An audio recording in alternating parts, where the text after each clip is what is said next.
Salam, puji nama Tuhan. Berjumpa lagi dengan saya dalam satu renungan rohani Kristen. Yang kali ini kita beri tema 3 cara menghadapi masalah yang mudah dan ampuh. Saudaraku yang terkasih dalam Yesus Kristus, melewati masalah sulit pasti dialami oleh setiap orang, salah satunya orang Kristen. Mendapat masalah dan pergumulan itu rasanya seperti seluruh dunia menghimpit, menekan, serta menghajar kita. Kita sendiri kadang tidak tahu bagaimana caranya keluar dari masalah tersebut. Akhirnya, kalau terlalu lama tidak tertangani, hal itu akan membuat kita depresi dan mengalami tekanan kejiwaan. Saudaraku yang terkasih dalam Yesus Kristus, tetapi sebagai umat percaya kepada Tuhan, sebagai umat Kristen, umat pilihan Tuhan, harusnya kita tidak berkubang dalam kekhawatiran dan keputusasaan. Kenapa? Ya, karena kita bisa mengikuti cara-cara Alkitabiah agar kita bebas dari masalah pergumulan. Seperti yang akan saya sampaikan pada kesempatan ini. Cara pertama adalah kembali ke firman-Nya. Mungkin kita berpikir kembali ke firman-Nya ini berat. Namun jangan lupakan ada satu ayat Alkitab, Filipi 4 ayat 19. Allahku akan memenuhi segala keperluanmu menurut kekayaan dan kemuliaannya dalam Kristus Yesus.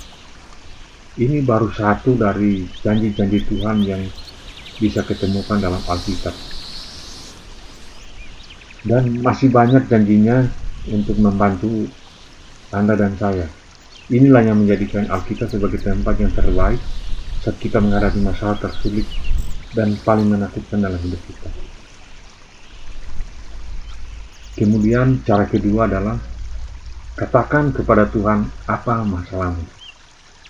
Saudaraku yang terkasih dalam Yesus Kristus, saat kita mempunyai pergumulan, hal pertama yang biasanya kita lakukan mungkin mengambil smartphone kita lalu menghubungi seorang atau curhat, atau bahkan menulis status sebagai tanda curhat kita di medsos. Namun, sebelum melakukan hal itu, cobalah kita bertanya kepada diri kita sendiri.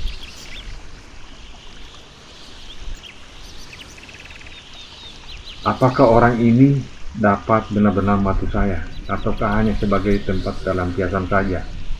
Kalau jawabannya tidak, dan kalau memang ya juga, kita harus ingat bahwa hal pertama yang harus dilakukan adalah mencurahkan semuanya kepada Tuhan. Artinya di sini, saudara yang terkasih dalam Yesus Kristus, curahlah kepada Tuhan. Jangan curhat kepada teman atau bahkan di medsos. Sebab dalam Alkitab Filipi 4 ayat 6 ditulis, janganlah hendaknya kamu khawatir tentang apapun juga, tetapi nyatakanlah dalam segala hal keinginanmu kepada Allah dalam doa dan permohonan dengan ucapan syukur. Kemudian dalam Efesus 3 ayat 20 sampai dengan 21 disebutkan, dengan kuasa Allah yang giat bekerja dalam diri kita, Allah dapat melakukan jauh lebih banyak daripada yang kita minta atau pikirkan. Hendaknya Allah dimuliakan turun-temurun di dalam jemaat melalui Kristus Yesus. Terpujilah Allah selama-lamanya. Kemudian cara ketiga dalam menghadapi masalah yang mudah dan ampuh adalah berfokuslah pada Tuhan, bukan pada masalahmu. Saudaraku yang terkasih dalam Yesus Kristus, apa yang menjadi fokus kita, itulah yang akan semakin membesar. Saat kita terus berfokus pada masalah, maka masalah itu akan semakin lama semakin membesar dan tidak terselesaikan dengan baik. Sangat berbeda halnya ketika saat dalam masalah dan pergumulan kita berfokus pada Tuhan. Ia akan memberikan kita hikmat untuk menghadapi masalah tersebut dan membantu mengangkat beban kita. Ayo saudaraku yang terkasih dalam Yesus Kristus, kita kembali kepada Tuhan dan dengarlah firman-Nya untuk menyelesaikan masalah kita. Seperti yang tertulis dalam Roma 10 ayat 17. Jadi iman timbul dari pendengaran dan pendengaran oleh firman Kristus.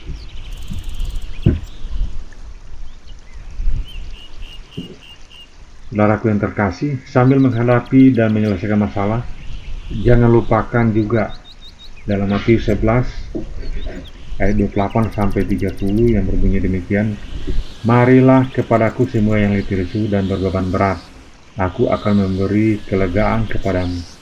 Pikulah kuk dan kupasang dan belajarlah kepadaku, karena aku lemah lembut dan rendah hati, dan jiwamu akan mendapat ketenangan, sebab kuk yang kupasang itu enak dan bebanku pun ringan.